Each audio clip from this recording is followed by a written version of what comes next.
এখন আমরা আছি দেশ জম্মু কাশ্মীর সোনমার্গ যে জায়গাটা, এখানে চারিদিকে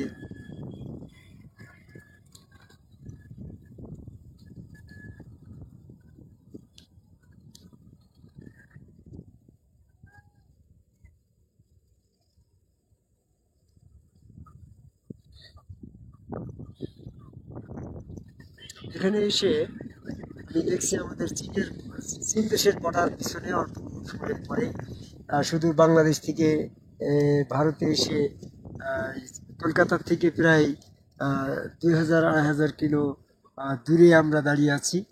অত্যন্ত একটা মানসিক সুন্দর অনুভূতি। সেই সাথে আমার এই পৃথিবীর সৌন্দর্য দেখে আমার পরপারের সৌন্দর্যের কথাটা উপলব্ধিতে আসছে যে না জানি তুমি এত সুন্দর, তোমার সৃষ্টি এত সুন্দর, না জানি তুমি কত সুন্দর, তোমার পরপারে সে জগৎ, পারলৌকিক জগৎ নাকি না জানি আরো কত সুন্দর।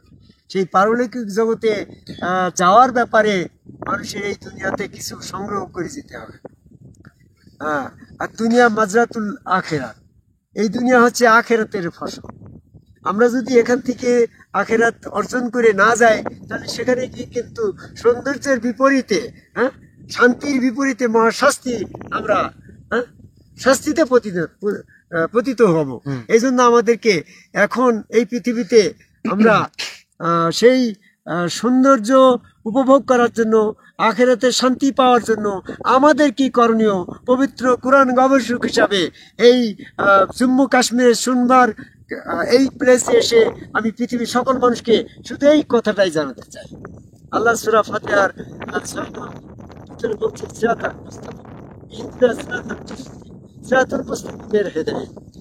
সূরা বাকারা, সূরা আনামের 151 নম্বর আয়াতে, সূরা আনামের 151 নম্বর আয়াত, 52 নম্বর আয়াত, 53 নম্বর আয়াতে সিরাতুল মুস্তাকিমের বর্ণনা দেওয়া হয়েছে।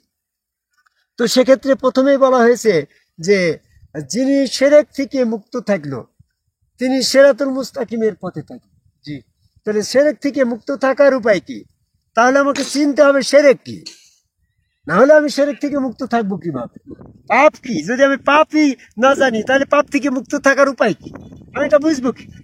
তোমাকে শিরক মুক্ত জীবন যাপন করতে হলে শিরকটা আমাকে জানতে হবে। হোয়াট ইজ দ্য শিরক? শিরক কি, এই ব্যাপারে কোরআন কি বলে? তা আমি সেখান থেকে রিসার্চ করে একটা পয়েন্ট নিলাম। সূরা বাকারার সূরা নেসার 48 নম্বর আয়াতে বলছে শিরকের অপরাধ ক্ষমা করা হবে। পাশাপাশি ইবলিসকে আল্লাহ কখনোই ক্ষমা করবে না। তাহলে নিশ্চয়ই ইবলিসের ভিতরে শিরক নামের পাপটা ছিল।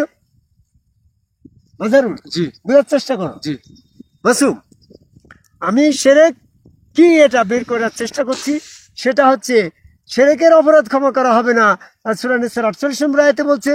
আবার পাশাপাশি ইবলিসকে কখনোই ক্ষমা করা হবে না, এটাও আয়াত।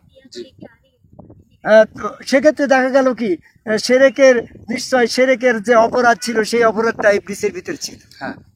সেক্ষেত্রে আমি গবেষণা করে দেখলাম জান্নাতের ভিতরে যখন ইবলিসকে নির্দেশ দেওয়া হলো 29 নম্বর আয়াত, সূরা সাদের 72 নম্বর, এখানে দেখা গেল ইবলিস শিরক না করে কাফের।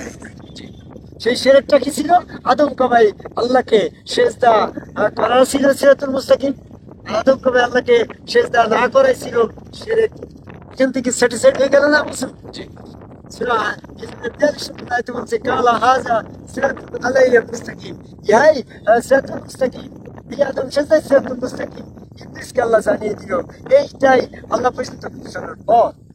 তো যারা আদম কবর সেজদা করে নাই তারা শিরকের ভিতরে আছে, আর যারা আদম কবর সেজদা করছে তারা সিরাতুল মুস্তাকিমে আছে। তো আদম কবর সেজদা না করাটা শিরক কেন?